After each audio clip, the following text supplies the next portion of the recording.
জাজিরার পর এবার মাওয়া প্রান্তে বসছে পদ্মা সেতুর স্প্যান। কাল ১৩ ও ১৪ নম্বর পিলারের উপর বসানোর পর দৃশ্যমান হবে ১.৫ কিলোমিটার সেতু। এবার কুমিল্লা ইপিজেডে ভয়াবহ আগুনে পুড়ে ছাই সুতার কারখানা। ফায়ার সার্ভিসের ১১টি ইউনিটের ৮ ঘন্টা চেষ্টার পর নিয়ন্ত্রণে। নানা অনিয়ম আর অব্যবস্থাপনায় ঝুঁকিপূর্ণ হয়ে উঠছে কক্সবাজার বিমানবন্দর। রানওয়ের ওপর দিয়ে অবাধে চলাচল করছে পথচারীরা। বড় ধরনের দুর্ঘটনার আশঙ্কা। এবং বৈশাখে রাঙাতে শাড়ি তৈরিতে ব্যস্ত সিরাজগঞ্জের তাঁতিরা। রং আর ছাপায় ফুটে উঠছে বাংলার রূপ। উপকরণের দাম বাড়ার কারণে লাভের মুখ না দেখার শঙ্কা।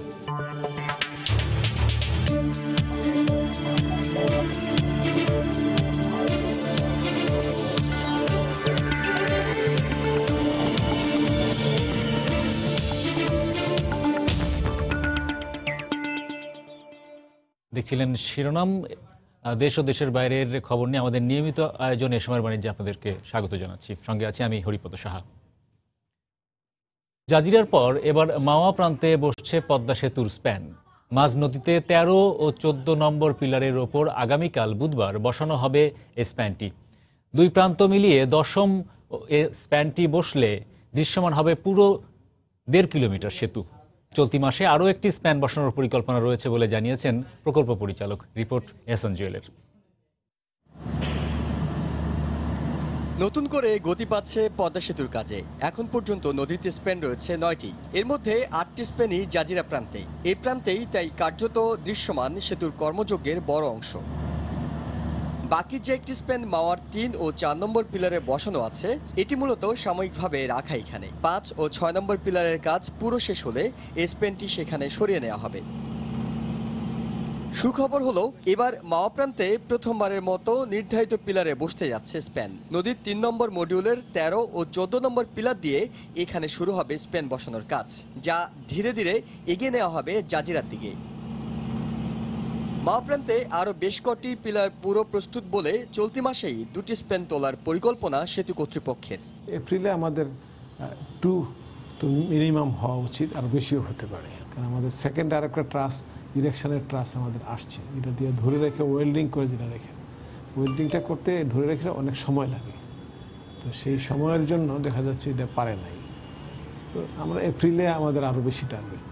এ লক্ষ্যে যে স্প্যানটি বসানো হবে সেটি তুলে দেওয়া হয়েছে ৩৬০০ মেট্রিক টন ওজন বহনে সক্ষম বিশ্বের সর্বাধুনিক ক্রেনে। এর আগে মাওয়ার ইয়ার্ড থেকে জাজিরায় স্প্যান বয়ে নিতে পাড়ি দিতে হতো প্রায় ৬ কিলোমিটার পথ, তাই আগের দিন রওনা দিত ক্রেন। এবার নদীর পাড় থেকে মাত্র ১.৫ কিলোমিটার দূরে মাওয়া প্রান্তে স্প্যান বসানো হবে বলে যেদিন তোলা হবে সেদিন সকালেই এটি নিয়ে রওনা হবে ক্রেনটি।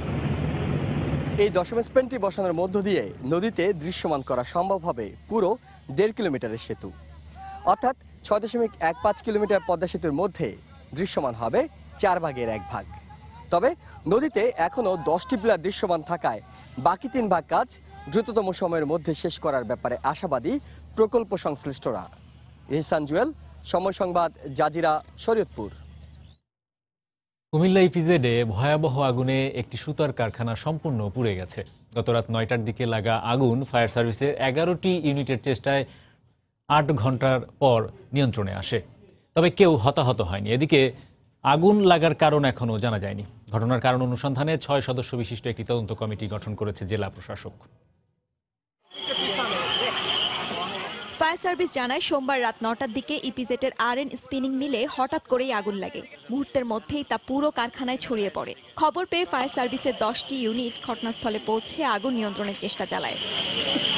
আমাদেরকে ডিউটিতে যাইতে দেয় না, তখন বলছে যে ভিতরে সমস্যা, তোমরা বাইরে হয়ে যাও। তখন আমরা বাইরে হয়ে যাবো, তখন আমরা ভিতরে আর ঢুকি নাই। মেকানিক্যাল কাজ করি, কিন্তু আগুন লাগা সত্য মনে হচ্ছে যাক আমি মনে হচ্ছে সব লোকজন নিয়ে লাস্ট আমি বাড়িয়েছি। এ সময় আশপাশের গোডাউনে ছড়িয়ে পড়ে আগুন। এতে তাৎক্ষণিকভাবে আগুন নিয়ন্ত্রণে বেশ বেগ পেতে হয় ফায়ার সার্ভিসকে। যুক্ত করা হয় আরও একটি ইউনিট। এটা আমরা একদম সীমাবদ্ধ করে ফেলছি। চারিদিক থেকে নির্বাপন করতে করতে এটা একটা পর্যায়ে এসে পৌঁছেছে। পাশে একটা কেমিক্যাল গোডাউন এবং অন্য একটা তাদের র মেটেরিয়ালস গোডাউন, এগুলোকে আমরা রক্ষা করতে সক্ষম হই। অগ্নিকাণ্ডে কোনো হতাহতের ঘটনা না ঘটলেও পুড়ে ছাই হয়ে গেছে সুতার কারখানাটি। মানুষ কোনো আহত হয়েছে না, কিছু হয়েছে না, কিন্তু ভিতরে যে মেশিন টিশিন ছিল সব পুড়ে ছাই হয়ে গেছে। 30টা লোক ঢুকবে এবং 20টা লোক বের হবে, এই মুহূর্তে আগুনটা লাগছে আর কি। তো তেমন একটা লোক ছিল না ফ্যাক্টরির ভিতরে এবং সমস্ত শ্রমিকরা বাইরে চলে গেছে আর কি। অগ্নিকাণ্ডের কারণ অনুসন্ধানে 6 সদস্য বিশিষ্ট একটি তদন্ত কমিটি গঠন করেছে জেলা প্রশাসক। কারখানাটিতে 1200 শ্রমিক কয়েকটি শিফটে কাজ করতেন বলে জানা গেছে। সময় সংবাদ, কুমিল্লা। এখানকার সবশেষ খবর জানতে চলে যাচ্ছি সহকর্মী সাদিকুর রহমানের কাছে। সাদিক, আগুন তো সকালেই নিয়ন্ত্রণে চলে এসেছিল। এর পরবর্তীতে আগুনটা যাতে পুরোপুরিভাবে একদমই নিভে যায়, অর্থাৎ কোনো জায়গায় যেন আগুন না থাকে, সেজন্য ফায়ার সার্ভিসের কর্মচারীরা এখানে যারা ফায়ারম্যান যারা আছেন তারা এখানে অবস্থান নিয়েছেন, এখানেই আছেন এবং দেখছেন যাতে কোনো ধরনের ঝুঁকি না থাকে, অর্থাৎ আবারও যেন কোনোভাবে আগুনের সূত্রপাত না হয়, সেজন্য তারা বিষয়টি নিশ্চিত করছেন। এবং তিনি ফায়ারের কর্মকর্তা একজন যিনি বলেছিলেন যে এইখানে যে সব ব্যবস্থাই ছিল এবং ফায়ারের যারা এখানে যারা কর্মী আছে বিভিন্ন শ্রমিক তারাও আসলে প্রশিক্ষণপ্রাপ্ত হওয়ার ফলে তারা দ্রুত বের হয়ে যেতে পেরেছিল, এই জন্য কোনো প্রাণহানি ঘটেনি। তবে এখানে যারা ওয়ারিং এর যে বিষয়টা, অর্থাৎ তার দিয়ে এখানে যে বৈদ্যুতিক লাইনের বিভিন্ন ব্যবস্থা করা হয়েছিল সেটাতে কিছুটা ত্রুটি যুক্ত মনে হয়েছে তাদের কাছে, দুর্বল ব্যবস্থা, এই জন্য আগুনের সূত্রপাত হয়েছে। আসলে এখানে যারা মালিক পক্ষ, এদের একজনকে আমরা মালিক পক্ষে কাউকে না পেলেও এখানে যারা কর্মকর্তা আছেন এই মিল স্পিনিং মিলের, তিনি আমাকে যেটি জানিয়েছিলেন যে আসলে এখানের একটি রুম থেকে একটি অংশ থেকে যেখানে বৈদ্যুতিক বিভিন্ন ডিভাইস ছিল সেইখান থেকে শর্ট সার্কিটের থেকেই এই অগ্নিকাণ্ড হয়েছিল, আগুনের সূত্রপাত। এরপরে এখান থেকে পুরো মিলেই কিন্তু এভাবে আগুনটা খুব দ্রুত ছড়িয়ে যায়। এর ফলেই পুরো যে দেখতে পাচ্ছেন যে এই অবকাঠামোটি ধসে পড়েছে, একেবারে আগুনে পুড়ে গেছে, ছাই হয়ে গেছে। এবং যে মালামাল ছিল এবং কাঁচামাল যেটা বলা যায় সুতা তৈরির ক্ষেত্রে বিদেশ থেকে আমদানি করা, সেই কাঁচামাল এখানে সব পুড়ে ছাই হয়ে গেছে। এখনো দেখা যাচ্ছে কোনো কোনো জায়গা থেকে একটু একটু ধোঁয়া উঠছে এবং এখানে কোনো ধরনের এই কর্মচারী যারা ছিল এখানে সবাই বের হয়ে গেছে। এখন একেবারে একটা নীরব এই স্পিনিং মিলটি নীরব অবস্থায় পড়ে আছে। এখানে শুধু ফায়ার সার্ভিসের কর্মকর্তারাই আছেন এবং যেটি আমরা জানতে পেরেছি যে জেলা প্রশাসনের পক্ষ থেকে একটি তদন্ত কমিটি গঠন করা হয় 6 সদস্যের। তারা বিষয়টি জেনে খতিয়ে দেখে রিপোর্ট দিবেন যে আসলে কি কি সমস্যা ছিল। এবং এইখানে যারা কর্মচারী ছিল, এইখানে যারা কাজ করতো শ্রমিক, তারা বলছে যে আসলে এর ফলে এই আগুনে পুড়ে যাওয়ার ফলে তাদের যে জীবিকার বিষয়টি এটা অনিশ্চিত হয়ে পড়লো, কবে এটা আবার সারবে বা হবে, এই বিষয়টা নিয়ে তারা অনিশ্চয়তার মধ্যে পড়েছে। যদিও সুখবর হলো যে বা ভালো দিকটা হচ্ছে যে কারো কোনো প্রাণহানি হয়নি, এটাই হচ্ছে পজিটিভ দিক। এছাড়া মালিক পক্ষের ব্যাপক ক্ষতি হয়েছে। এই ছিল হরি সর্বশেষ তথ্য। দর্শক, কুমিল্লা ইপিজেডে গতরাতে ঘটে যাওয়া ভয়াবহ অগ্নিকাণ্ডের পরবর্তী অবস্থা এবং ক্ষয়ক্ষতির বিষয়গুলো তুলে ধরছিলেন আমাদের সহকর্মী সাদিকুর রহমান। সিঙ্গাপুর থেকে গতরাতে দেশে আনা হয়েছে ফায়ারম্যান সোহেল রানার লাশ। বনানীর এফআর টাওয়ারে অগ্নিকাণ্ডে আটকে পড়াদের উদ্ধার করতে গিয়ে আহত হন তিনি। ফায়ারম্যান সোহেল রানার মরদেহ নেওয়া হয়েছে ফায়ার সার্ভিস সদর দপ্তরে। এখন আমরা সরাসরি চলে যাচ্ছি সেখানে। জন্ম তারিখ 1/1/1994, চাকরিতে যোগদানের তারিখ 5/8/2015, তার স্থায়ী ঠিকানা গ্রাম কেরওয়ালা, হালিম ফোন ধরছে, থানা ইটনা, জেলা কিশোরগঞ্জ। তিনি গত 28 মার্চ 2019 তারিখ এফআর টাওয়ারে গুরুতরভাবে আহত হন। জনাব সোহেল রানা হালিম অনিয়ার আছে, লাইভে আছে। এক বোনের মধ্যে তিনি ছিলেন পরিবারের তৃতীয় সন্তান। তিনি অবিবাহিত ছিলেন। এই অল্প কিছু সময়ের মধ্যেই ফায়ারম্যান সোহেল রানার নামাজে জানাজা অনুষ্ঠিত হবে। সকাল 11টার সময় জানাজা অনুষ্ঠানের কথা ছিল, তো আপনারা জানেন 11টা বেজে অল্প কয়েক মিনিট হয়েছে বৃষ্টি নেমেছে। ফায়ার সার্ভিস সদর দপ্তরের ভিতরে যেই খোলা মাঠ ছিল সেখানে জানাজা হওয়ার কথা ছিল, তো বৃষ্টির কারণে জানাজার স্থানটি কিছুটা পরিবর্তন করে আনা হয়েছে। ফায়ার সার্ভিসের যে খোলা ট্রেনিং কক্ষ রয়েছে সেখানে জানাজার জন্য এখানে ফায়ার সার্ভিসের কর্মীরা সহ অন্যান্য যারা এসেছেন তারা সবাই জানিয়েছেন। আমরা দেখছি যে এই ফায়ারম্যান সোহেল রানার জানাজায় অংশ নেওয়ার জন্য স্বরাষ্ট্রমন্ত্রী থেকে শুরু করে সরকারের বিভিন্ন পর্যায়ের ঊর্ধ্বতন কর্মকর্তারা এখানে এসেছেন। অর্থাৎ স্বরাষ্ট্র মন্ত্রণালয়ের অধীন সরকারের যেসব সংস্থা রয়েছে সেসব সংস্থার অনেক কর্মকর্তাকে আমরা এখানে দেখেছি জানাজায় অংশ নিতে, তারা এখানে জড়ো হয়েছেন। তো এই মুহূর্তে যেটি হচ্ছে এখানে যে ফায়ারম্যান সোহেল রানার যে জীবন বৃত্তান্ত সেটি ফায়ার সার্ভিসের পক্ষ থেকে পড়ে শোনানো হচ্ছে। সোহেল রানা কবে জন্মগ্রহণ করেছেন, তিনি ফায়ার সার্ভিসে কবে যোগদান করেছেন, তিনি কতদিন এখানে চাকরি করেছেন, সেই বিষয়গুলো এখানে জানানো হচ্ছে। তো আমরা এই মুহূর্তে এখানে দেখছি যে ডাকা হয়েছে ফায়ারম্যান সোহেল রানার ছোট ভাইকে। তিনি এখানে সোহেল রানার হয়ে কিছু বলবেন, সেই আহ্বান তাকে জানানো হয়েছে। তো আমরা একটু চেষ্টা করব যে সোহেল রানার ভাইয়ের শোনানোর জন্য আপনাদেরকে। আমার ভাইকে ক্ষমা দৃষ্টিতে দেখবেন এবং আমার ভাইকে ক্ষমা করে দিবেন। আমার ভাইয়ের জন্য দোয়া করবেন, আমার ভাইয়া যেন জান্নাতবাসী হন। যদি পাওনাদার কোনো ব্যক্তি আমার ভাইয়ের কাছে কোনো কিছু পায় থাকেন আমার কাছে বলবেন, আমি দেওয়ার চেষ্টা করব। মানে আমার ভাই দেশের জন্য প্রাণ দিয়েছেন। আমার ভাই এমনই ছিলেন, প্রত্যেক সময় পরোপকারী ছিলেন, পরের কাছে নিজে খুব আগ্রহ দেখাতেন। ভাই আমার সেই কাজটি করেছে, যেরকম বনানী এফআর টাওয়ারে অন্যের জীবন বাঁচাইতে গিয়ে আমার ভাই আজ দেশের মধ্যে নাই। আমার ভাই আজ দেশের মধ্যে নাই। আমার ভাই ছিল আমার পরিবারের সম্বল। আমার ভাই চলে যাওয়াতে আমার পরিবারটা এখন রাস্তায় বসার মতো। আমার পরিবারকে মাননীয় প্রধানমন্ত্রী তার কাছে অনুরোধ জানাই, আমার পরিবারটাকে যেন তিনি নিজের চোখে দিয়ে দৃষ্টি সহকারে দেখেন। কারণ এ বলে আমার যেটুকু কথা ছিল সেটুকু কথা বললাম। আমার ভাইয়ের জন্য আমি দোয়া করি, আমার ভাই জন্য জান্নাতবাসী হন। আসসালামু আলাইকুম ওয়া রাহমাতুল্লাহি ওয়া বারাকাতুহু।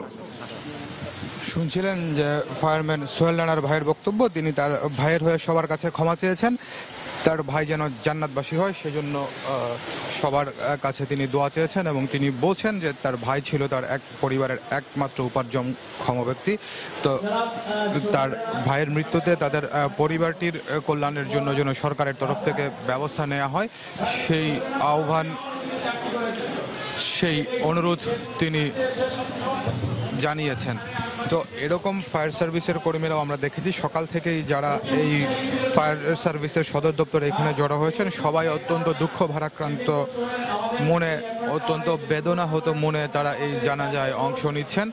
এবং ফায়ার সার্ভিসের বিভিন্ন পর্যায়ের সদস্যরা যারা এখানে আছেন, যাদের সঙ্গে আমরা কথা বলার সুযোগ হয়েছিল, তারা সবাই যেটি বলছেন যে নিজের কর্তব্য পালন করতে গিয়ে, দায়িত্ব পালন করতে গিয়ে সোহেল রানা এই যে মৃত্যুবরণ করেছেন, সোহেল রানা শহীদ হয়েছেন, সেই মৃত্যুকে, সেই জীবনদানকে তারা শহীদের মর্যাদা হিসেবে দেখছেন এবং সেই জন্য তারা গর্ববোধ করেন, তেমনটাই তারা বলছেন। তবে তারা বলছেন যে তারা চান না তাদের আর কোনো সহকর্মী যেন এরকম দায়িত্ব পালন করতে গিয়ে, এরকম কর্তব্য পালন করতে গিয়ে আর মৃত্যুবরণ করেন। এখানে একটু জানাতে চাই যে বনানীর এফআর টাওয়ারে যখন আগুন লাগে তখন বেশ কয়েকজন মানুষজনকে উদ্ধার করতে গিয়েই কিন্তু সোহেল রানা আহত হন। যেই ফায়ার সার্ভিসের যে উদ্ধারকারী লিফট রয়েছে, স্বয়ংক্রিয় লিফট, আপনারা জানেন যে সেই লিফটটিতে যখন যে নির্ধারিত ওজনের চেয়ে বেশি ওজন ধারণ করা হয় তখন কিন্তু স্বয়ংক্রিয়ভাবে লিফটটি বন্ধ হয়ে যায়। তো সোহেল রানা বনানীর এফআর টাওয়ার থেকে সেই কয়েকজনকে নিয়ে নামার সময় কিন্তু তিনি আহত হন। পরবর্তীতে তিনি ঢাকায় হাসপাতালে চিকিৎসাধীন ছিলেন। সবশেষ তাকে সিঙ্গাপুরে কিন্তু চিকিৎসার জন্য পাঠানো হয় এবং সিঙ্গাপুরে চিকিৎসাধীন থাকা অবস্থায় কিন্তু সোহেল রানা মৃত্যুবরণ করেন এবং পরবর্তীতে তার মরদেহ দেশে নিয়ে আসা হয়। এবং আজকে এখানে নামাজে জানাজা শেষে কিশোরগঞ্জের ইটনায়, যেখানে সোহেল রানার গ্রামের বাড়ি, সেখানে তার নামাজে জানাজা শেষে সেখানে নিয়ে যাওয়া হবে এবং সেখানেই তার লাশ দাফন করা হবে, এমনটাই আমরা ফায়ার সার্ভিসের যারা এখানে দায়িত্বে আছেন এবং সোহেল রানার পরিবারের সদস্যরা আছেন তাদের সঙ্গে কথা বলে আমরা জানতে পেরেছি। তো এই মুহূর্তে আমরা দেখছি যে অল্প কিছু সময়ের মধ্যেই জানাজা অনুষ্ঠানের যে প্রক্রিয়া সেটি শুরু হয়ে গেছে। এই দোয়া পড়া হচ্ছে। এই ফায়ার সার্ভিস সদর দপ্তর মসজিদের যিনি ইমাম তিনি জানাজা পরিচালনা করবেন এবং জানাজা পরিচালনার আগে যে দোয়া খায়ের করা হয় সেই দোয়া খায়েরগুলো তিনি এখন করছেন এবং সমবেত মুসল্লিদের উদ্দেশ্যে তিনি সোহেল রানার আত্মার মাগফিরাত করে যেন সবাই দোয়া করেন সেই আবেদন জানাচ্ছেন। আর হয়তো কয়েক মিনিটের মধ্যেই নামাজে জানাজাটি শুরু হয়ে যাবে। তো নামাজে জানাজা যখন শুরু হবে আমরা চেষ্টা করব আপনাদেরকে সেটি জানানোর জন্য। তো এইখানে বলছিলাম যে অল্প কিছুক্ষণ আগে কথা বলেছিলেন সোহেল রানার ছোট ভাই। তো তিনি যেটি জানিয়েছেন যে সোহেল রানা ছিলেন তার পরিবারের একমাত্র উপার্জনক্ষম ব্যক্তি এবং আমরা সোহেল রানার যারা সহকর্মীরা আছেন তাদের সঙ্গে কথা বলে যে বিষয়টি জানতে পেরেছিলাম যে সোহেল রানা তার পরিবারের সম্পূর্ণ দায় দায়িত্ব তিনি বহন করতেন। তার পরিবারের একমাত্র উপার্জনক্ষম ব্যক্তি তিনি ছিলেন তার বাবা মার বড় সন্তান। তার ছোট বেশ কয়েকটি ভাই বোন রয়েছে এবং আমরা যেটি জেনেছি তার বাবাও অসুস্থ, তার বাবার স্পাইনাল কর্ডের সমস্যা আছে, সে কারণে তিনি কোনো কাজ করতে পারেন না। সোহেল রানার মাও অসুস্থ, সোহেল রানার মায়ের পায়ের রগে একটি সমস্যার কারণে তিনি হাঁটাচলা করতে সমস্যা হয়। এই সব অবস্থার মধ্যেই কিন্তু তার যেসব ছোট ভাই বোনগুলো ছিল তিনি যেরকম পরিবারের ভরণ পোষণ করতেন পাশাপাশি তার ছোট ভাই বোনদের লেখাপড়ার খরচও সোহেল রানাই বহন করতেন। তো এই বিষয়গুলো মাথায় রেখেই কিন্তু সোহেল রানার যে ভাই তিনি সবার প্রতি আহ্বান জানিয়েছেন যেন তার পরিবারটি একেবারেই পথে বসে না যায়, সেই জন্য যেন সরকারের পক্ষ থেকে কার্যকর কোনো উদ্যোগ যদি নেওয়ার সুযোগ থাকে তাহলে যেন সেটি নেওয়া হয়। তো এই মুহূর্তে জানাজা নামাজটি অনুষ্ঠিত হচ্ছে, জানাজা নামাজটি শুরু হয়ে গেছে। আমরা জানাজা নামাজের জন্য আপাতত নীরবতা পালন করছি।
দর্শক, ফায়ারম্যান সোহেল রানার প্রথম নামাজে জানাজা অনুষ্ঠিত হচ্ছিল ফায়ার সার্ভিসের প্রধান কার্যালয় প্রাঙ্গণে। আমরা এতক্ষণ সেখানেই ছিলাম। ফেনীতে আগুনে পুড়িয়ে দেয়া ফেনীর মাদ্রাসা ছাত্রী নুসরাতকে এই মুহূর্তে সিঙ্গাপুরে না পাঠানোর পরামর্শ দিয়েছেন সে দেশের চিকিৎসকরা। সকাল 9টায় ঢাকা মেডিকেল কলেজের বার্ন ইউনিটে নুসরাতের চিকিৎসায় গঠিত মেডিকেল বোর্ড ভিডিও কনফারেন্সের মাধ্যমে সিঙ্গাপুর জেনারেল হাসপাতালের চিকিৎসকদের সঙ্গে কথা বলেন। 20 মিনিটের আলোচনা শেষে বার্ন ইউনিটের সমন্বয়ক ডাক্তার সামন্ত লাল সেন গণমাধ্যমকে ব্রিফ করেন। জানান সেখানকার চিকিৎসকরা জানিয়েছেন নুসরাতের বর্তমান শারীরিক অবস্থায় তাকে সিঙ্গাপুরে স্থানান্তর ঝুঁকিপূর্ণ হতে পারে।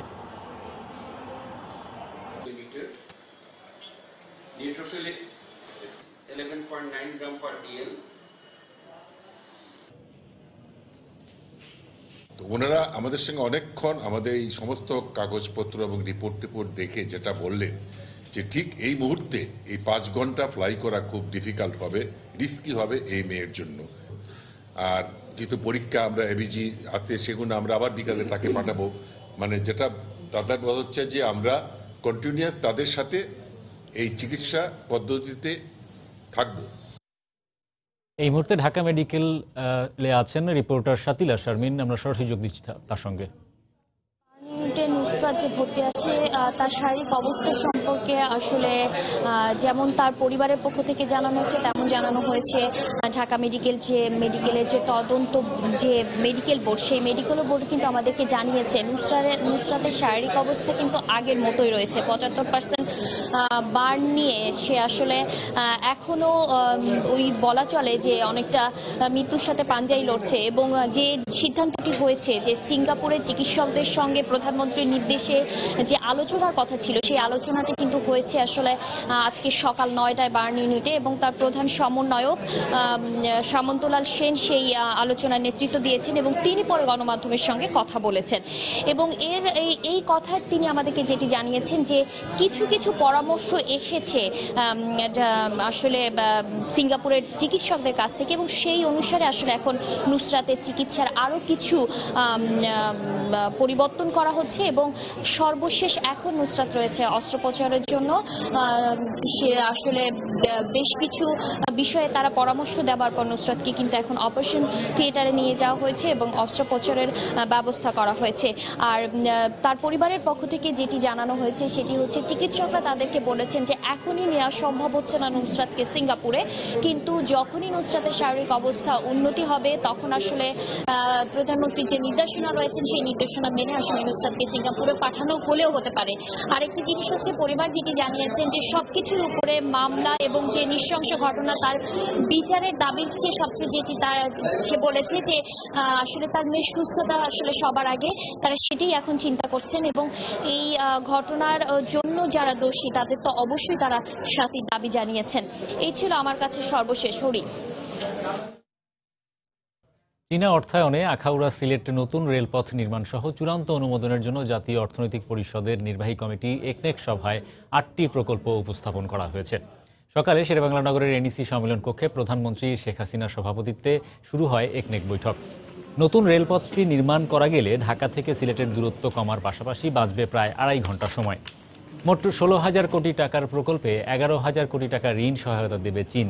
বাকি 5,000 কোটি টাকা আসবে সরকারের নিজস্ব তহবিল থেকে। এছাড়া একনেকের 20তম সভায় অন্যান্য প্রকল্পের মধ্যে রয়েছে সড়ক ও সেতু বিভাগ, বিদ্যুৎ, জ্বালানি ও খনিজ সম্পদ বিভাগের 3টি প্রকল্প।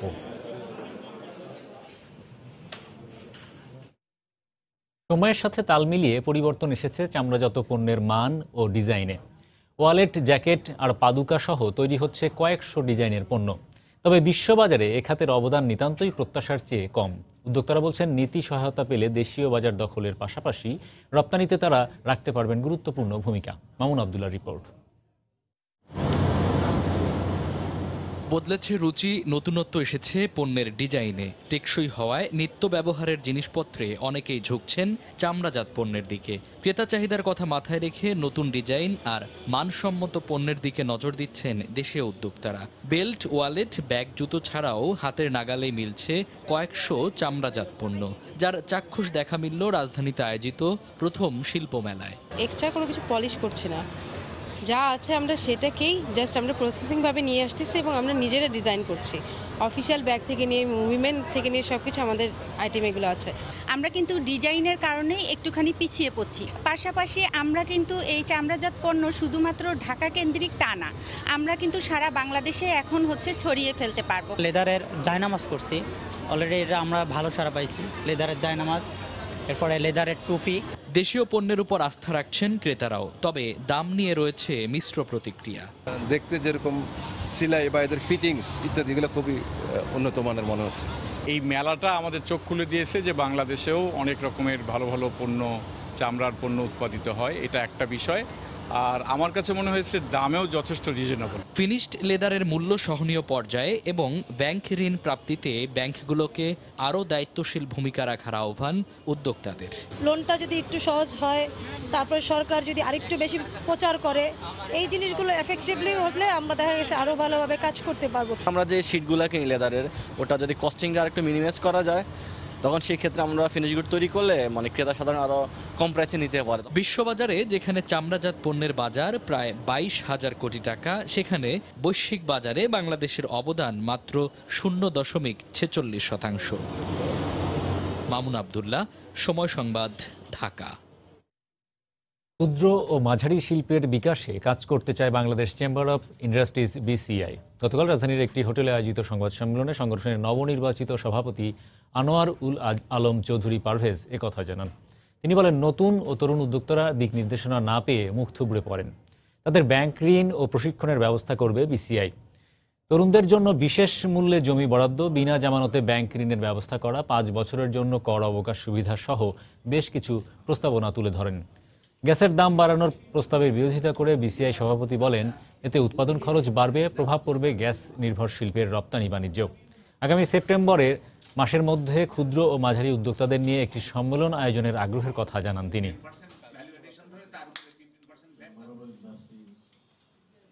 সরকারের পলিসি আছে যারা স্মল মিডিয়াম তাদের জন্য 6 থেকে 8% ইন্টারেস্ট রেটে কিন্তু ফান্ডিং করা, অথচ সেই টাকাগুলি কিন্তু আমাদের মতন বড় অর্গানাইজেশনগুলিকে ব্যাংক দিচ্ছে আর ওনাদেরকে দিচ্ছে কিন্তু 14-15%।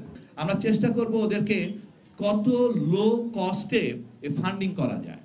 একটা কোম্পানি কেমনে করতে হয় সেই জিনিসটাও কিন্তু অনেকে জানে না। আমরা সেই জায়গায় ওনাদেরকে কিন্তু হেল্প করার জন্য আমরা আমাদের ডেস্ক রেডি করছি। আমরা ওদের মধ্যে কানেক্টিভিটি B2B আমরা ডেভেলপ করছি, যাতে করে একজন আরেকজনের সাথে কানেক্ট হতে পারে। দর্শক, আশুলিয়ার তুরাগ এলাকা থেকে তৃতীয় পর্যায়ে উচ্ছেদ অভিযান শুরু করেছে BIWTA। এই মুহূর্তে সেখানে আছেন রিপোর্টার মাহমুদ রাকিব। আমরা অভিযানের খবর জানতে সরাসরি যোগ দিচ্ছি তার সঙ্গে। হ্যাঁ হরি, 11 দিনের বিরতি শেষে আজ সকাল থেকে আবার শুরু হয়েছে ঢাকার চারপাশের নদী দখলমুক্ত করতে BIWTA এর তৃতীয় পর্যায়ের অভিযান। আপনি জানেন যে প্রথম পর্যায়ে 12 দিন, দ্বিতীয় পর্যায়ে 12 দিন অভিযান চালানো হয়েছিল। অর্থাৎ আপনি যদি মোট হিসাব করেন আজ হলো 25তম দিনের অভিযান চলছে। তা আজকের এই অভিযানটি করা হচ্ছে আশুলিয়ার যে বিরুলিয়া ব্রিজটি রয়েছে সেই ব্রিজের ঠিক পাশ থেকে, অর্থাৎ মিরপুর অংশে, এবং এটি হলো তুরাগ নদ। তুরাগ নদের পাশে আমি যদি একটু আপনাকে দেখাই, ঠিক আমার সোজা আমাদের ঠিক সামনেই রয়েছে বিরুলিয়া ব্রিজটি, একটু দূর থেকেই দেখাবো। সেই ব্রিজটি বরাবর কিন্তু এই যে জমিটি দখল করে রাখা হয়েছে, স্পষ্ট বোঝাই যায় যে যেহেতু এই বরাবর ব্রিজ রয়েছে বিরুলিয়া ব্রিজ, সেহেতু এটি কিন্তু স্পষ্ট একদম এই যে তুরাগ নদীর জায়গা বা তুরাগ নদী প্রবাহমান ছিল সেটি কিন্তু স্পষ্ট বোঝা যায়। এখানে এই যে জায়গাটা দেখছেন, এই জায়গাটিতে প্রায় 150% জমি দখল করেছে, এবং এই যে যারা জমিটি দখল করেছে তাদের নাম হলো টেক্স ইউরো বিডি লিমিটেড এই প্রতিষ্ঠানটি। তো ইতিমধ্যেই এই প্রতিষ্ঠানটির ম্যানেজারকে আটক করা হয়েছে এই অভিযোগে যে তারা যেহেতু জমিটি ভরাট করেছে সেই অভিযোগে।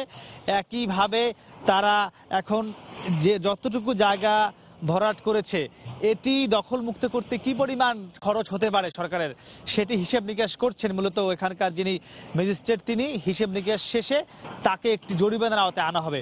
যারা এই যে ইউরোটেক্স বিডি লিমিটেড কোম্পানিটি তাদেরকে জরিমানার আওতায় আনা হবে। আমরা যতদূর জানতে পেরেছি জরিমানার পরিমাণটা সম্ভবত 5 থেকে 10 লাখ টাকার মতো হতে পারে, সেটি এখনো চূড়ান্ত হয়নি।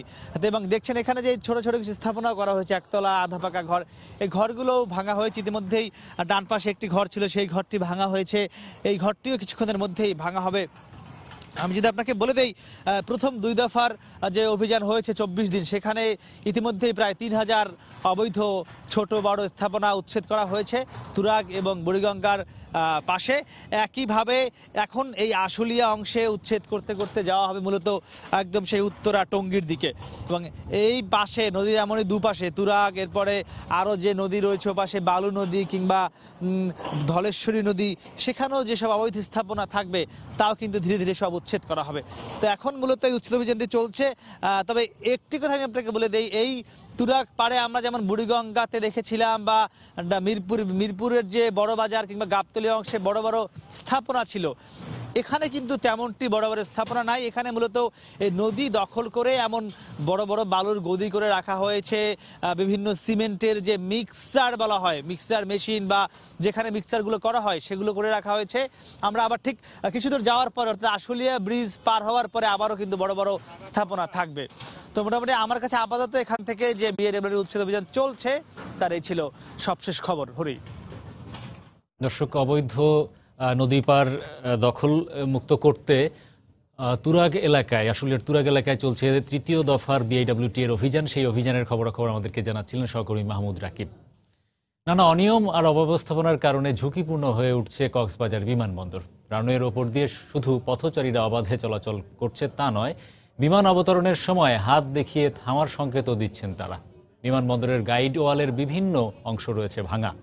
যে কোনো সময় বড় ধরনের দুর্ঘটনার আশঙ্কা করা হচ্ছে। অবশ্য নিরাপত্তা সম্পর্কিত সমস্যাগুলো শিগগিরই সমাধান করা হবে বলে জানিয়েছেন বেসামরিক বিমান পরিবহন ও পর্যটন মন্ত্রণালয় সম্পর্কিত স্থায়ী কমিটির সদস্য সুদাউদ্দিন রুবেলের তথ্য ও মোহাম্মদ ফরাজের ছবি নিয়ে রিপোর্ট।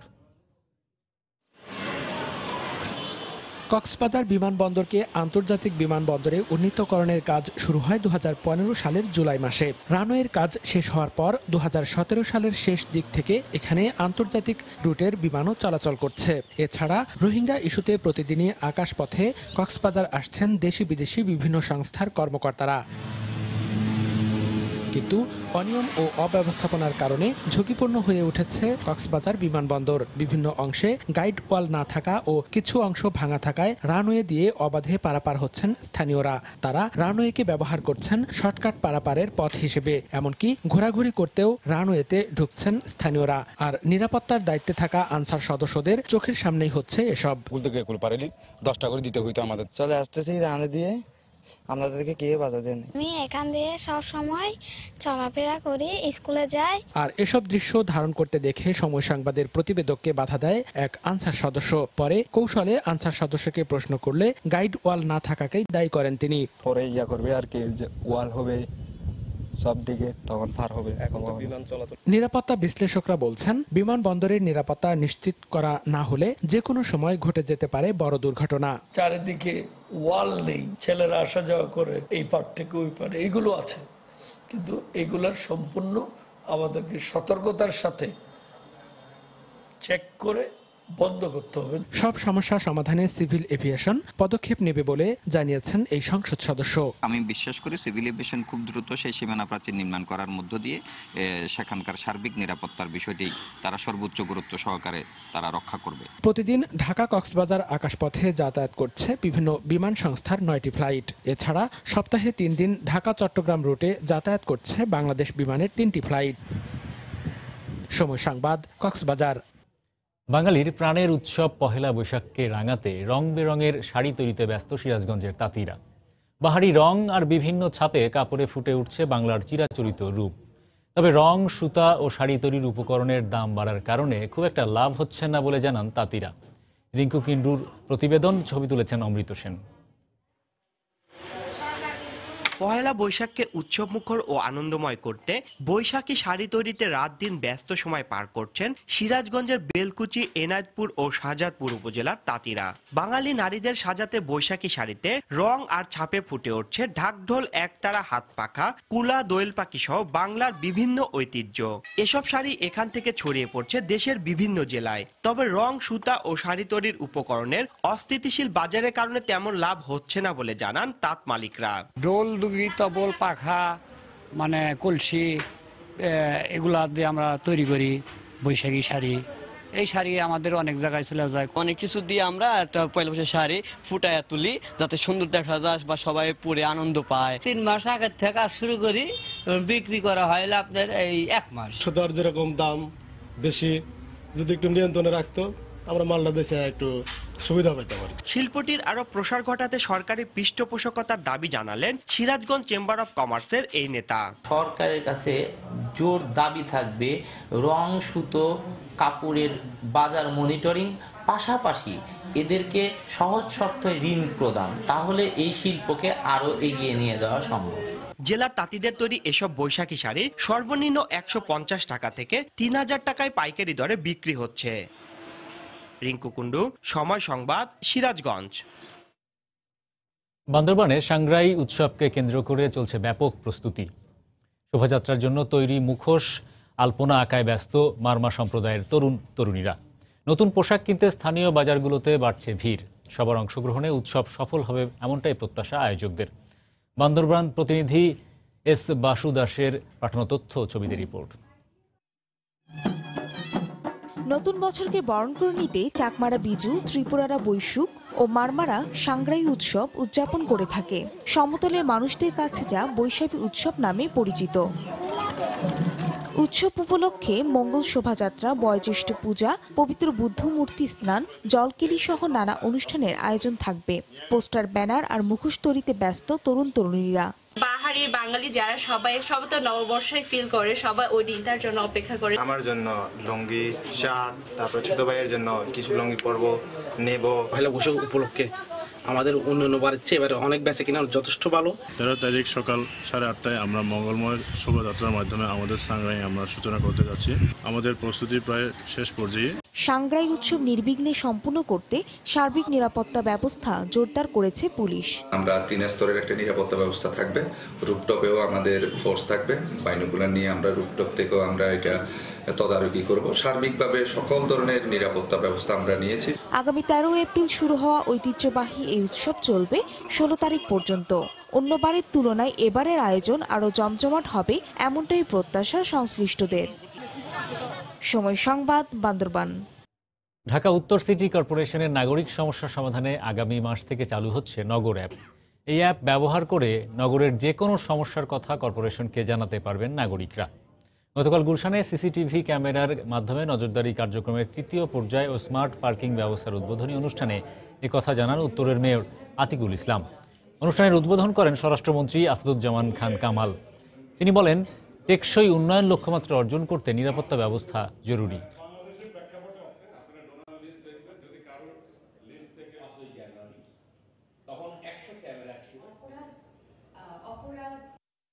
আমরা মে মাসের শেষের দিকে নগর অ্যাপটা চালু করবো ইনশাল্লাহ। এটি চালু করলে যেখানে যেই ধরনের সমস্যা, ফুটপাতের সমস্যা, রাস্তায় সমস্যা, আপনারা জাস্ট ডাউনলোড করে এটাকে অ্যাপে দিয়ে দিবেন। আমরা কিন্তু সবাই দেখতে পারবো সমস্যাগুলো কি হচ্ছে। আরেকটি করতে যাচ্ছি আমরা অটোমেশন। আপনাদের ট্যাক্সেশন থেকে শুরু করে যা কিছু আছে আমি বলে দিচ্ছি, সিটি কর্পোরেশনের কোনো স্টাফ কারো কাছে যাবে না ট্যাক্স দিতে, ট্যাক্স হবে অনলাইনের মাধ্যমে। আমরা পুরো ঢাকা শহরকেই এই ধরনের ঝুঁকিমুক্ত এবং নিরাপত্তার চাদর দিয়ে আবৃত করব। কোনো ব্যক্তিকে কিংবা কোনো গাড়িকে যদি আমরা চিহ্নিত করি এই গাড়িটা কোথায় আছে, তাৎক্ষণিকভাবে চলে আসবে আমাদের ক্যামেরার মধ্যে। সেই সিস্টেমে আমরা যাচ্ছি।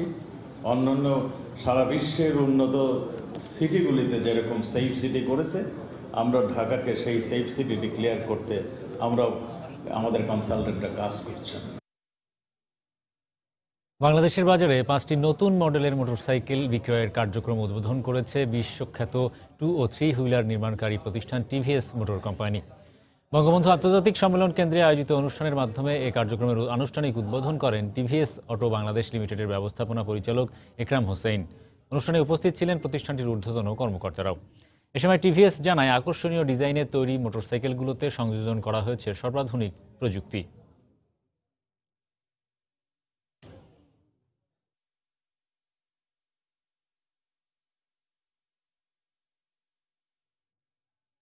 আকর্ষণীয় ডিজাইনের সর্বাধুনিক প্রযুক্তির নতুন মোটরসাইকেল বাজারে নিয়ে এলো হিরো মোটো কর্পোরেশন বাংলাদেশ। এ সময়ের বাণিজ্যের শীর্ষ সংবাদ জানিয়ে দিচ্ছি আরেকবার। জাজিরার পর এবার মাওয়া প্রান্তে বসছে পদ্মা সেতুর স্প্যান। কাল 13 ও 14 নম্বর পিলারের ওপর বসানোর পর দৃশ্যমান হবে 1.5 কিলোমিটার সেতু। এবার কুমিল্লা ইপিজেডে ভয়াবহ আগুনে পুড়ে ছাই সুতার কারখানা। ফায়ার সার্ভিসের 11টি ইউনিটের 8 ঘন্টা চেষ্টার পর নিয়ন্ত্রণে। নানা অনিয়ম আর অব্যবস্থাপনায় ঝুঁকিপূর্ণ হয়ে উঠছে কক্সবাজার বিমানবন্দর। রানওয়ের ওপর দিয়ে অবাধে চলাচল করছে পথচারীরা, বড় ধরনের দুর্ঘটনার আশঙ্কা। এবং বৈশাখকে রাঙাতে শাড়ি তৈরিতে ব্যস্ত সিরাজগঞ্জের তাঁতিরা, রং আর ছাপায় ফুটে উঠছে বাংলার রূপ। উপকরণের দাম বাড়ার কারণে লাভের মুখ না দেখার শঙ্কা। এই ছিল এই সময়ের বাণিজ্যে। যে কোনো খবর পেতে ভিজিট করুন সময়নিউজ.tv। আপনার মোবাইলে সময় টিভি দেখতে এবং সকল খবর পেতে ডাউনলোড করুন সময় অ্যাপ। সঙ্গে থাকুন সময়।